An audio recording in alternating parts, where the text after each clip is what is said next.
Hello everyone, আসসালামু আলাইকুম।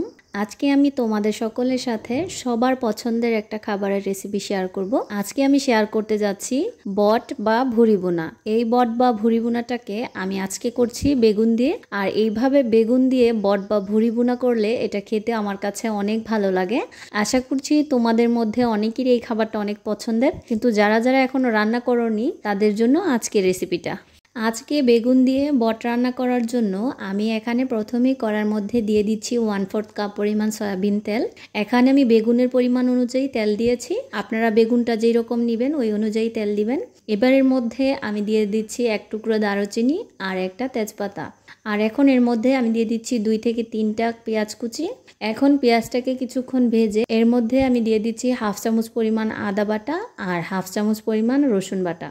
এখন সব কিছুকে আবারও কিছুক্ষণ ভেজে এর মধ্যে আমি দিয়ে দিচ্ছি স্বাদ মতো লবণ, 1/2 চামচ পরিমাণ হলুদ গুঁড়া, 1/2 চামচ পরিমাণ দিয়ে দিচ্ছি মরিচ গুঁড়া, 1/2 চামচ পরিমাণ জিরা গুঁড়া ও 1/2 চামচ পরিমাণ ধনিয়া গুঁড়া। এখন 1/4 চা চামচ পরিমাণ দিয়ে দিলাম গরম মশলা। এবার অল্প একটু পানি অ্যাড করে মশলাগুলোকে ভালো করে আমি নেড়েচেড়ে কিছুক্ষণ কষিয়ে নিচ্ছি। মশলাটা ভালো করে কষানো হয়ে গেলে এর মধ্যে আমি পরিষ্কার করে ধুয়ে কেটে রাখা বেগুনগুলোকে দিয়ে দিচ্ছি। আর দেখতেই পাচ্ছেন বেগুনগুলোকে আমি কীরকম সাইজ করে কেটে নিয়েছি। আর এখন মশলার সাথে বেগুনগুলোকে কিছুক্ষণ নেড়েচেড়ে ঢাকনা দিয়ে ঢেকে দিব। আর বেগুনগুলো যখন কষানো হয়ে যাবে তখন এর থেকে এরকম তেল ছাড়তে শুরু করবে। এবার এর মধ্যে আমি আগে থেকে রান্না করে রাখা বট দিয়ে দিচ্ছি। এখানে আমি বটটা বেগুনের পরিমাণ অনুযায়ী সমপরিমাণ দিলাম। আপনারা যদি চান তাহলে এখানে বটের পরিমাণটা আরও একটু বেশি দিতে পারেন। এখন বটটা কিছুক্ষণ ভাজা হয়ে গেলে এর মধ্যে আমি দিয়ে দিচ্ছি অল্প একটু পানি। এখন এই পানির সাথে সব কিছুকে আবারও ভালো করে কিছুক্ষণ মিশিয়ে আমি এটাকে ঢাকনা দিয়ে ঢেকে দিচ্ছি।